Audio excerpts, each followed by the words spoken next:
Farm Business Uganda ekitongole ky'abalimi n'abalunzi bano bawa abalimi n'abalunzi amagezi agabayamba okwekulankulanya n'okwenyumiriza mu bye bakola. Gwe omulunzi w'enkoko omuli eza broilers, crailers, saso, layers ne loko jangu ofuna amagezi ku ngeri ey'ozirabiriramu olyoke ofune amagoba. Ate bwe kituuka ku byennyanja basima ebidiba n'okusomesa ku nnunda ennungi ey'ebyennyanja omuli empuuta, emali, engege. Ate tebakoma okwo bakuyigiriza n'okutabula emmere y'ebyennyanja okusinziira ku stage ze biba biriko. Omulunzi w'ente, embuzi, endiga, obumyu nawe batuukirira ofuna amagezi. Aba Farm Business Uganda bakowola naawe alunda embizzi okubeetanira anti bakufunira breed z'embizzi ennungi ezikula amangu omuli Landrace, Large White, Hampshire kuteeka ne Cambrough. Gwe omulimi n'omulunzi lekera kwemulugunya beekwate tojja kwejjusa. Bakufunira ensigo kw'oteeka n'okusomesa ku nnima y'omulembe ekwatagana n'ebibala omuli emicungwa, emiyembe, amapaapaali, obutunda n'ebirala bingi. Gwe omulimi wa vanilla naawe teweegayaalirira anti aba Farm Business Uganda webali okuyamba. Gwe omulimi w'ebitooke naawe jangu obeebuuzeeko ku butya bw'osimba ebitooke ne bitakuwa kiwuka ate ne bibala bulungi. Funa amagezi ku kika ky'emiti egikula amangu egigumira embeera y'obudde omuli emisizi, peyini, kalitunsi, emivule n'ebika by'emiti ebirala bingi. Aba Farm Business Uganda bakuyambako okufuna ebigimusa ebirungi eby'omulembe okuli eby'omu ttaka n'okufuuyira n'amadagala ag'enjawulo agayamba ebirime byo okukula obulungi nga tebirumbibwa biwuka. Ebirime omuli muwogo, soya, kasooli, lumonde, kabeji, ensujju, watermelon, ennyaanya, obutiko, ebijanjaalo n'ebirime ebirala bingi. Ebintu bino byonna bakuwa amagezi ku byo okossaako n'okubikufunira. Okumanya ebisinga osobola okubirako aba Farm Business Uganda ku 0753 19 95 12 oba 0761 48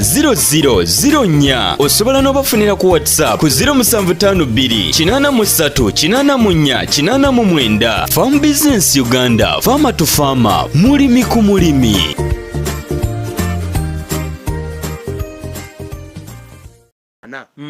Yes, kubanga kati muno obulimu bwanakwana nojja bulaba bwanakwana y'omwezi gumu n'ennaku 10. Enakwana kati ne bwe tukakuweeraawo kalya bulungi tumanya nti tekajja musu bwe ziba nnaku eno mu Bayibuli gye tuli omanya nti ezo Yesu ze yamala ku lusozi ennakwana. Naye olaba embizzi ey'ennakwana basebo ne banyabo kyetaaga okulunda okufuula bizinensi ekigenda okwewala okukola loosi. Lunda kitono. Nina omulunzi gwe nalina ne mugamba nti lunda embizzi ezi 3 olw'okuba ye okulengera ebinene si kibi naye ate okiteeseteese otya nti olwadde osooka olapanoga nti no tageti yange neetaaga embizzi 10 ku kiyumba naye teweetaaga leeta mbizzi 5 oba embizzi 30 mulundi gutya. Ntera okugamba balunzi bange Musumba ne mbagamba nti nze bw'ojja gye ndi n'oŋŋamba nti njagala enkoko 15,000 nkubuuza ebibuuzo byange wali ozirunzeeko ekyozo wakijjeewa okujja ozirunde oli kubanga okitegeera wakijjeewa olina agenda okulundira oba gwe kennyini kubanga tolina experience okusimbukira mu kintu ekinene. Kati tulina abalunzi aloza bizinensi ey'embizzi embizzi zasala abantu Musumba kakyova nti kati ziri ku bbeeyi akasente tukafuna okawulira naawe n'okawulira kubanga gwe weeteekateeka tewayingiramu muwawa wakiyingiramu mu bukakamu. Sisobola kugamba nti tosobola nti nebiyumba biri wabizimba omulundi gumu. Oli nedda wagenda step by step ogenda ogaziwa ng'ate bw'oyiga oyongera ofuna experience. Bw'ogenda ku faamu eri n'oyiga n'obaako kojjayo gwe bw'ojja n'okanaazaamu n'okawongeramuuko oli kubanga okitegeera kubanga abasinga gajjira ku taapu bwe gati ne gajja ne zigasanga ne gajja ne gasa gwe oleese kidomola mu mbeera efaana bwetyo. Musuma kyajjagala okubuuza embizzi zo twagala kati okyalinge gwe amagezi go naga Farm Business Uganda okusinga bali basharinga gaabwe kyovola baneeno obeera mulimi ate era ng'oli mulimisa kalankuruka kuteekako oli kubanga okitegeera kubanga omulimisa akwata agamu ku magezi ge n'agakwata n'agawaako abalala ne gabayamba naye ng'ayita mu kubasomesa kati kino kyoliko njagala kutegeera embizzi okuva ku day one oba okuva ku day one nze lwenjireese okugijja njirete mu kiyumba neetaaga giriisa ki neetaaga giwaaki okubeera nga mu myezi 6 kubanga eri abatalina kukkiriza bakyali eyo nti tulimba nti embizi myezi 6 teswazi tewa kilo ziwera 10 bali eyo naye nga tukibagamba oli kubanga okitegeera tutandikirawo kakati okuva ku day one kisookerwako ddala abamu babalimba eyo nti embizi erya broken na maize brand ekintu ekifu bw'obanga okozesa broken na maize brand embizi egenda kukusala totally fe embizi tugiriisa rice brand ne broken ate broken tetukuba broken naye tukuba kikosolo lwaki embizi ekyenda kyayo tekikunya mmere wabula embizi ekyenda kyayo terina byenda bingi in fact embizi erina ekyenda kimu okusinziira bw'oba ogisaze erina akasuwa kamu n'akaddako then nabino ebifulumya obusa kati buli woogenda n'okuba broken mu mbizi ojja kugenda okwesangiriza ng'epamya obusa ate nga bulimu empekeze za broken kati tukuba kikosolo kati kikosolo ne tukozesa rice brand si biri ebikuta by'omuceere waliwo empeke y'omuceere ng'ogyambudde kuliko akabeerako ng'akakutakuta kati ekyuma kekikuuta okufuuka omuceere omweru kabeera nga kapawuda eyo gwe tutabula ne tuliisa embizi embizi ekulu okusinziira nze ebirungo byentabulira embizi tewaliiwo kirungo kyonna ekiri mu meat boosting nga tekiriimu weeti nga tekiriimu rice tekiriiyo ekitaliimu eŋŋaano nga tekiriimu na muceere genda okeberezi meat booster zonna ozisumulula ozeetegereze weetegereze zi neuroscience zonna bateekamu omuceere okuboostinga ennyama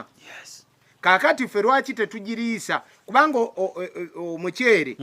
rice brand alimu protein ate embizi yeetaaza protein okukula erimu protein 100% rice brand kale bugwe bona ogenda maize brand protein oba zirimu 30% nti birimu ebitundutundu 3 ku kyefunamu kati mbeegayiridde bwe tuba tunaaliisa embizi yaffe tugifunemu tubala nti embizi erya kiro mmeka olunaku fe embizi zetumanyi ezisinga okulya ennyo zembizi ento kubanga embizi ento ye emmere teggwamu paka ku myezi 3 ku 4 teteekeddwa kuggwamu n'ekiro ozuukuka bw'oba ofunye obudde n'ozikanga ne zizuukuka ne zirya okusobola okukula amangu mbizi neba ng'erya emisana n'ekiro neekula emisana n'ekiro kaakati buno obwana obuto bwe businga ffe tuwonoonera emmere kubanga tubuwa emmere nga yo togipima oyiwamu buyiyi paakako ne kalya ne keebaka ne kazuukuka ne kalya tekakusaba mmere oyagala embizi ereme ekkona nga kato ekyokubiri embizi eno twalibadde tubala ti embizi eno yalibadde at least eridde ensawo 4 ku nsawo 6 okukula kati bw'eba eridde ensawo 4 ku 6 okutuuka okuzaala ogiriisizza ki kati abantu ovola abalaba nga bw'abala embizi alaba tafuna ogiriisizza ki okutta broken wa 10,000 okutta maize brand wa 9,000 ku 8 tubale 9 okutta ebirungo otaddemu kati ebirungo oba obitaddemu ogenda funa ki kati ojja kugenda okumaliriza otabudde kilo 2.5 obitabuze 5,000 kati tolaba nti omusajja oli eyakafo oyo yakwatanga ate teyakwatangako bukwasinga akonako nti ngalabi kati nono nze nina kapulogulaamu kennina ewamu kentera okukola mbagamba nyiga ku mutwe gwo olaba oba sipaapaali oba ffene kikulu nnyo okunyiga ku mutwe kubanga oyinza okuba nga otambula naye nga tokyalinako mutwe kati abalimi baffe aba farm business Uganda ffe tugenda kufuula obulunzi bwaffe bizinensi oba ekyokugyamu ssente tutya kwata ensawo ya rice brand ya 3 n'ekitundu emitwalo 3 n'ekitundu tani ya 35 tani mulimu ensawo 10 ensawo 10 okwata kasooli ensawo 2 zokka ensawo 2 zitwale bazikube ekikosolo kireete genda ogule bimiti booster ebirungo by'embizi byonna babijjako gundi omusolo yes byalayisi 225 2,000 nusu 10,000 ate oli bwagwalowooza nti biri fake olowooza tebiri fake bikola naye kubanga tobimanyi tulina akalungo sijja kwogera mannya kubanga banyini kwe banajja omanye Uganda erina obuzibu eri abalimisa nga kampuni zitugula tuzikolera obulango nenjija ku kiyumba kineeno naye nga nkubira kampuni eri akalango olw'emmere yaayo nze si bwe ntyo bwendi kakati waliwo ofa akalongo ke tukozesa zibiri kilo 2.5 okatabula mu kilo 10 2 naye nga kamitwale 2 meka n'ekitundu nga teweetaaze mboleete mukene oleete ki oli kitegeera mu mbeera efaananako bwetyo kati wakindeese kineno nti bw'olaba emitwale 2 ekitundu n'olaba ne mwotabula oyinza ga tebikola ki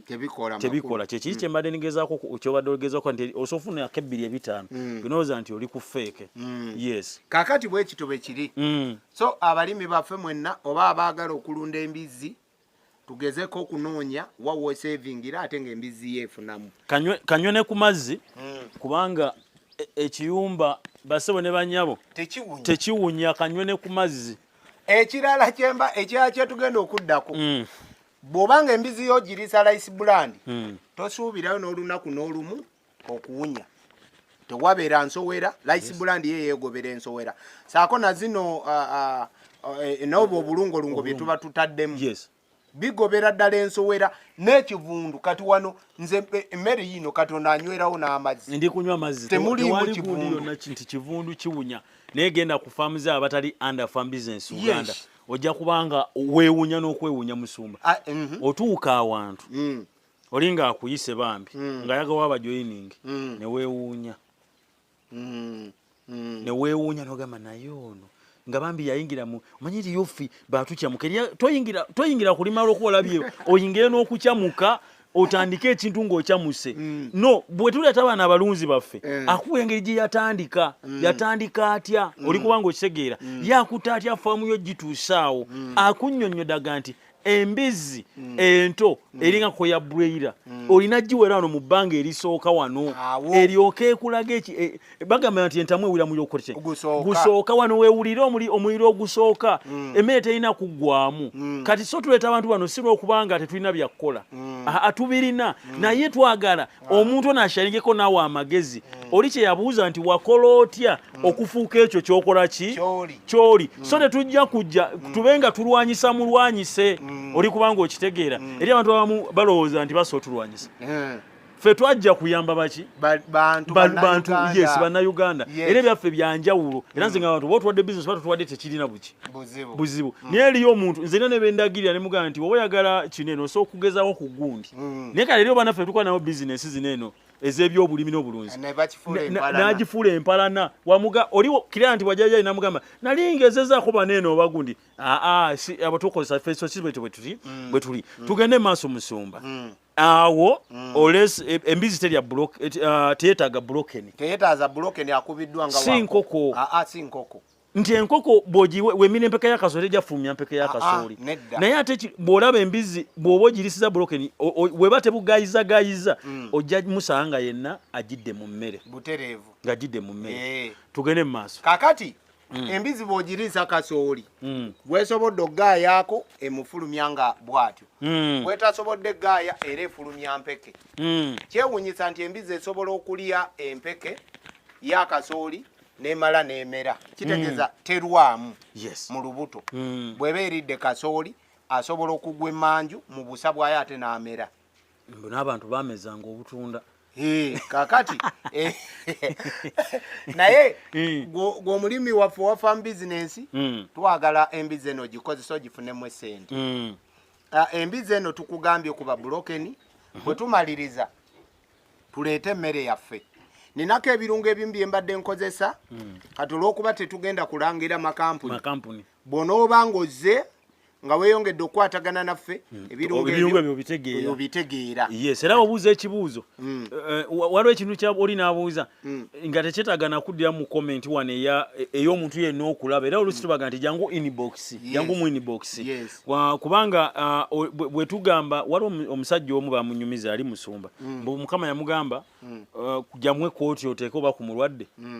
oba yali mulemu oba yali agudde awagongobadde bwe yamusuulako ekooti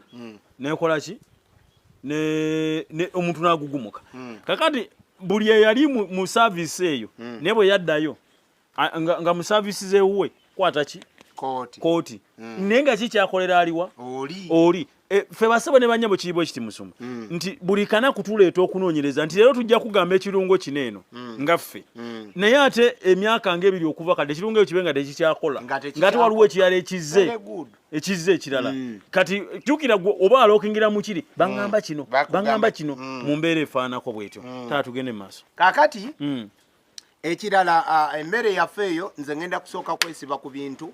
byetuliisa kati ebitabula ebyo tofaayo bw'onoobanga weeyongedde mu maaso n'okwatagana ne mukama waffe tujja kwongera okuyamba engeri gy'otabulamu ne mujje mukime embizi leero sijja bw'oba oli mulunzi bweyagala embizi ennungi mugenda ziraba ku video mugenda ziraba akavidiyo kagenda berawo wansi mugenda ziraba embizi za mulembe bannaye ate bwewegatta naffe Musumba abantu tubagamba nti okumaketinga kwaffe kwa bwereere eri eriyo omuntu ajja olina agamba nina obumyu oba nina embizi nina enkoko ziwofuleeya nezitunza nkubuuza watandika naffe bw'oba watandika naffe ffe kitwanguye wode tuba nawe mu records era kati okuyamba okumaketinga si kibi si kizibu gye tuli kubanga oli kirayanti waffe tutambula naawe so basabo ne bannyabo mujje eri kirayanti waffe mubenga musobola okubanga mufuna embizi ennungi ez'omulembe mu mbeera efaanako bwetu ate zino video ne tuli batufudde zijja sigalawo era tukirize mukama nti eno faamu ereme kuggwerawo ku mulembe kubanga video ne tuli batufudde zo zigenda sigala nga zikyatambula abasigala nga baddukanya ekitongole be baliyamba abantu so basebo ne bannyabo wena woolirabira nawe oba gwe bali kuzala eno tugikute mu 224 woolirabira embizi ziribeerawo wano ku faamu kubanga tusendeka omuntu nti lunda ekintu nga gulinga mulimu nga mulembe n'omwana asoosikira faamu nga sittaka naye nga faamu yaguni tekoze eki teyimiridde esigadde etambula egenda maaso ye muzeeyo badoga nti no oyagala kubanga otunulako ku bye tuliisa kati kisookera ddala mbagaye tuleeta rice brand gye tukulembeza nga main food emmere ey'okubiri era emmere njja gibalagako nga bwe tuba bwetabulwa bwefaanana ekyokubiri otuleetere kasooli empeke gitwale bamukube ekikosolo bamukuba kikosolo emmere yaffe eyo tabulamu ebirungo byetunaaba tukubuulidde otabule otandika okuliisa embizi ekirala mu bimu bye tutalekaayo kubanga kyo tekirina nti okikolera mu maketi kyolwedde weekiri embizi eri omunnyo naye ogiwa mungi ki kati ebyo byonna bw'onooboza eri mbirungo tujja kulaga nti embizi tujagala ogiwa omunnyo tulinayo ze bayita toxin binder mwe mumanyi nti embizi erya bikyafu kakati tulina toxin binder tulinamu bivanite ebyo byo nja kubyogera tulinamu bavonite ne toxin binder ebyo bituyambako emmere kasooli oluusi emmere erwamu kasooli alimu obutwa kati ebintu ebifaanana ng'ebyo so kati emmere eno tuteekeddwa ebyo biteekamu omunnyo teguteekeddwa bulamu n'ezo toxin binder teziteekeddwa bulamu kati ebyo twagala ebintu ebyo ne bikola ki nebibeeramu mmere eyo ku bino ebirala tugeze omuntu buli ssaawa sigenda teeka mu mmere buli ddakiika kaakati embizi kyalibadde kirungi ku makya n'ogiwa emmere ku ssaawa 7 n'ogiwa green kati olweggulo n'olyoka ogyongera emmere naye nga twalibadde tukuweerera amagezi ti embizi enkulu yalibadde erya kiro emu ku makya ne kiro emu olweggulo nebanga olunaku eridde kiro mmeka kiro 2 kati ne tubala nti mu nnaku 3 embizi ekulidde kiro mmeka kati bwe tutyo bwe tubala ndi munaku 3 njiwadde kilo 6 kati then kitegeeza munaku 10 ebe ekulidde kilo mmeka kyekituyambako kiri okubanga tubala embizi bweti ne bweti ebe ekuze bweti ne bweti ebe endidde bweti ne bweti kati bw'oba oyagadde osobola okuziwanga kilo 1.5 kilo 1.5 ku lwekyo ky'oba ogenderera waliwo ze tulunda nga za kuzaala ne ze tulunda nga za kujjawo kati mweze tulunda nga za kujjawo ebirungo biba byanjawulo ne ze tulunda nga za kuzaala biba byanjawulo so ekyo bwe kitobe kiri embizi omanyi we twali nga abalimi tebannabayiga bulungi twasanga obuzibu bwa mirundi egi enkoko zaatufa nnyo ku balunzi embizi zaafa nnyo kyajjukira ekiseera ekyo kati amagezi we gajja abantu basomesezza abantu kati embizi tezikyafa katale weekale sente weziriba n'embizi sabo twatute n'ekifo wano oba mu Afirika oba mu nsi yonna ndowooza mu Afirika wano eno baatugambye nti fe abasinga okufulumya embizi ennyingi eyo lipooti yafulumye ndowooza last week oba wiiki eri ndowooza ezaka 2 weeks simanyi gwe wolirabira naye tuli 224 naye ekyaze nga tuli balunzi balungi baki naye nga ate wali twali tuliserebye kubanga zaafanga abalimi nga balumbibwa kati ekibuuzo kyange kiri nti bisoomooza ki nga gwe omulunzi by'osanze okuyita mu bulwadde n'okuyita mu mbizi eno gituusa wano okubeera ng'eno esobola okuba nga eri mu kilo 2+. Kaakati embizi naddala ku myezi egisooka embizi bwe bagizaala nga ya nnaku 3 giyita omusawo agiwe ayani ajja giwa bw'anaagiwako ka ayani kagenda kugiyamba okubeera ey'amaanyi ekyokubiri bw'eweza omwezi muyita omusawo agiwe agiwe abeere ng'agiwa ebirungo bino agiwe vitamini agiwe omusujja then agiwe n'eddagala ly'ebiwuka n'ekyalibadde kirungi n'asooka kugiwa lyakunywa then bweweza emyezi 2 era kikole bwotyo emyezi 3 era kikole bwotyo n'emyezi 4 omubiri gwayo ogenda kubanga oguzimbyeko olukomera olw'obutakubanga tegulumbibwa ndwadde era kizibu nze abantu bajja wano bagamba ate kati abantu batambula n'endwadde yes mu kutandika endwadde zansumbuwa era embizi zanfangako kati nemmanya ki ekyokkola embizi tefa embizi webanga ebeera wayonjo embizi oginaaza embizi erya bulungi embizi yajjanjabwa naddala emyezi 4 egisooka nga yajjanjabwa bulungi embizi ebeera namu bulungi terumbibwa bulwadde era akalwadde ne bwe kaba kagirumbye ogijjanjabako katono nebangeewona kati nze ebizibu byensinga okusanga bya mmere oluusi otuuka ng'emmere egenda kuggwawo ate nga ssente tolina kubanga nnako ebirala byenkola kati nga ssente tewali kati kye challenge yokka gyensanga omulabi waffe omulungi oli ku Farm Business Uganda. Farm Business Uganda kitongole ky'abalimi n'abalunzi nga kikugwanira naawe okwegatta ku kitongole kino ofune ku magezi. Tuline omusumba naye kati ranka gy'aliko essaawa zino eno si musumba ali mu ovolo gwe mulaba litawedde eyo ndowooza banaaba ali wali mu mbizi mujja kola kati kikuyigiriza ki ekisooka mwali mujerega abasumba tebaagala kukola ngenda atandika obaleetera abasumba kuno eno abalina zifaamu era sobo tubulina we twabadde naawe omusumba omu atwala omusumba atwala abasumba bonna mu Buikwe district n'agamba nti banne abasumba mwawule bizinesi zammwe kuzaaki kuze kanisa webanga essomero lya kanisa lireke bwe libanga liryo nga ggwe tolityataatika kuki ku kanisa akati sebo gwoli eno bino ebiyumba si bya kyaki eno bizinesi yange nga ggwe nganze yes ngagwe nganze eno business yange nganze era tetutabula nzija mbuja kimu kya 10 na kibereberye nembi waayo business yange yes si ya kanisa totabula bintu yes. So basawa ne banyabo bwoba otwegaseeko nawe osobola okusharinga n'abantu amagezi kati leero musumbakiriza tukome wano tujja komawo tumenyere omuntu ekiyitibwa embizi tutegere ebibuuzo bino kirungi omuntu waliwo abalina debate ze bateekawo embizi bw'ogiraawa ekula mangu naye eriyo abaziraawa ne ziremera we zikoze eki zino ezaffe tuziraawa olikitegeera so basabo ne banyabo ekyo nakyo olina okikolera kati tugenda teekateeka era omusomo mulala tube nga tusobola okubeera nga tujja okuba nga twongera okulaga ku nsonga naye nga tuli mu ggumba ly'Emalowa tulina omusumba nyondo ya yesu gwe tuli naye so tugenda kuba nga tukulagako okwo ebifaananyi ne buvidiyo ojja bulaba wansi awo nga batutereddeyo obe ng'osobola okulaba nga omukulu ali mu mbizi embizi banne embizi abamu zibaluma kivalira ku ki ekyo embizi oluma si bizinensi jasi yateekawo bintu bye biri awo atuuka n'agikuba embizi tebagikuba embizi bateesa nayo era ogenda kulaba wateesa nazo ogenda laba wateesa nazo naye kuba kutuulako kunvugamu ojja kulaba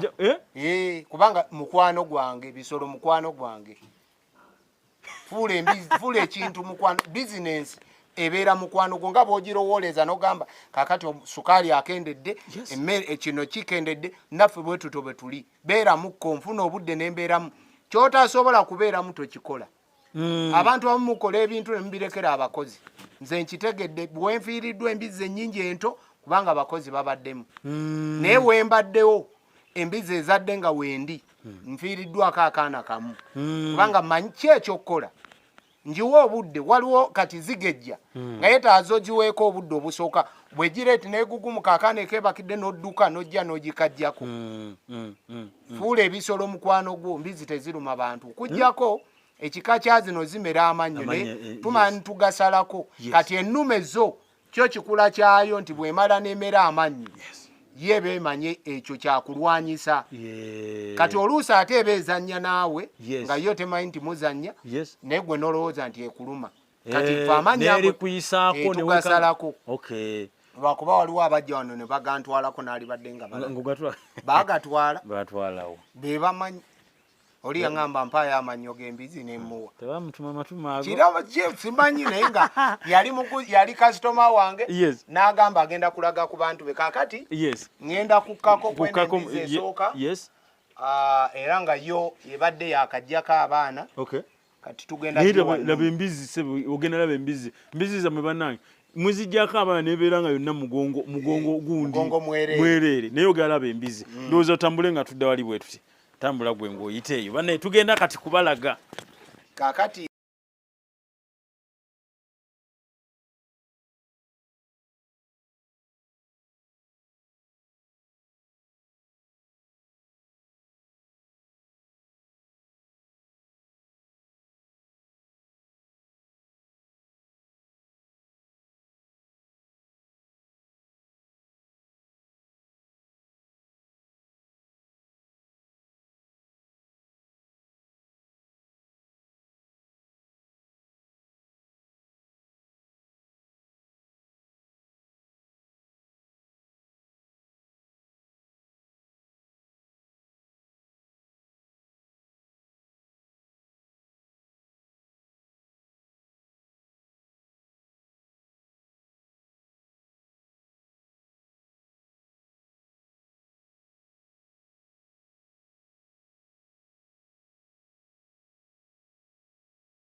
Farm Business Uganda ekitongole ky'abalimi n'abalunzi bano bawa abalimi n'abalunzi amagezi agabayamba okwekulankulanya n'okwennyumiriza mu bye bakola gwe omulunzi w'enkoko omuli eza broilers, crailers, saso, layers ne loko jangu ofuna amagezi ku ngeri ey'ozirabiriramu olyoke ofune amagoba ate bwe kituuka ku byennyanja basima ebidiba n'okusomesa ku nnunda ennungi ey'ebyennyanja omuli empuuta, emali, engege ate tebakoma okwo bakuyigiriza n'okutabula emmere y'ebyennyanja bweta okusinziira ku stage ze biba biriko. Omulunzi ow'ente, embuzi, endiga, obumyu nawe batuukirira ofune amagezi. Abafa mu bizinensi Uganda bakowola naawe alunda embizi okubeetanira anti bakufunira breed z'embizi ennungi ezikula amangu omuli Landrace, Large White, Hampshire kuteka ne Cambrough. Gwe omulimi n'omulunzi lekera kwemulugunya beekwate tojja kwejjusa. Bakufunira ensigo kwoteka n'okusomesa ku ndima y'omulembe ekwatagana n'ebibala omuli emicungwa, emiyembe, amapaapaali, obutunda n'ebirala bingi. Gwe omulimi wa vanilla naawe teweegayaalirira anti abafa mu bizinensi Uganda weebali okuyamba. Gwe omulimi w'ebitooke naawe jangu obeebuuzeeko ku butya bw'osimba ebitooke ne bitakuwa kiwuka ate ne bibala bulungi. Funa amagezi ku kika ky'emiti egikula amangu egigumira embeera y'obudde omuli emisizi, peyini, kalitunsi, emivule n'ebika by'emiti ebirala bingi. Abafa mu bizinensi Uganda bakuyambako okufuna ebigimusa ebirungi eby'omulembe okuli eby'omuttaka n'okufuuyira n'amadagala ag'enjawulo agayamba ebirime byo okukula obulungi nga tebirumbibwa biwuka. Ebirime omuli mwogo, soya, kasooli, lumonde, kabeji, ensujju, watermelon, ennyaanya, obutiko, ebijanjaalo n'ebirime ebirala bingi. Ebintu bino byonna bakuwa amagezi ku byo okossaako n'okubikufunira. Okumanya ebisinga osobola okubirako abafa mu bizinensi Uganda ku 0753 19 95 12 oba 0761 48 0004. Osobola n'obafunira ku WhatsApp ku 0752 83 84 89. Farm Business Uganda, Farmer to Farmer, mulimi ku mulimi.